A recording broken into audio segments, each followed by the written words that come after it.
If you've clicked on this video, chances are you're feeling lonely and have the impression that you'll end up dying alone. But I want you to know that you're not alone in this, and you're literally not alone.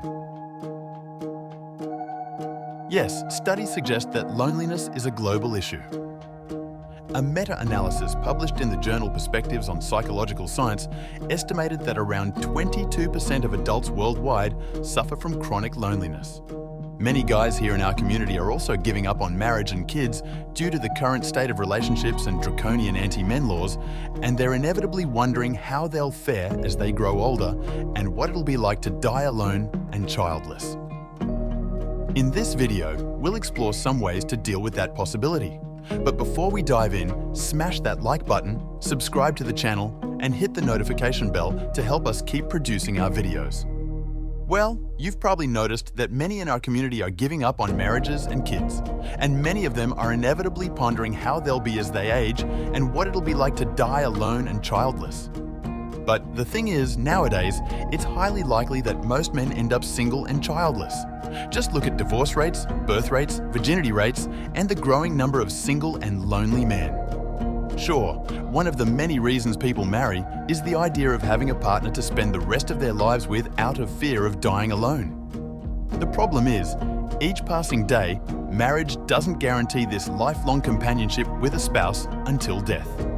In our grandparents' and great-grandparents' time, marriages used to last for many years or even a lifetime, considering there was a time when divorces didn't exist.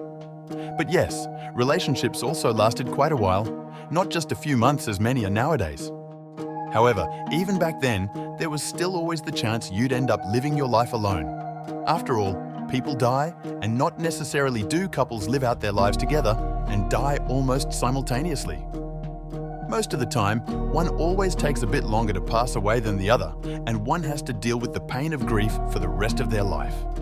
Unfortunately or not, with each passing day, marriage becomes just a big fantasy, especially for those who don't want to die alone and want to be in a lifelong relationship. And that's why all of us should be prepared to die alone, but mostly prepared to live alone. If you're thinking of a life without marriage, without kids, and at least having occasional relationships, you need to take certain steps today to ensure a good future for yourself. Another point that scares people a lot is falling ill and spending some time in bed, unable to work, etc. Yes, we should think a lot about this, especially people considering not having children or spouses. So, I've outlined 4 actions you can take to have a good life alone. Action 1. If you happen to live entirely alone, I would recommend having some emergency buttons placed strategically around your house to quickly summon an ambulance in case of a sudden illness or any emergency in general. It could also be an AI or another strategy, but it's important that you can quickly trigger an emergency. Action 2. Have your emergency fund and a well-structured investment portfolio. Saving money or investing and making it grow with interest is always a good option for ensuring a good life.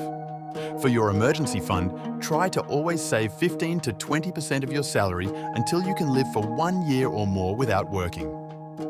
Seek a finance professional who can help you set up your emergency fund in the best way and also your investment portfolio with stocks and funds so that it earns a good percentage of interest.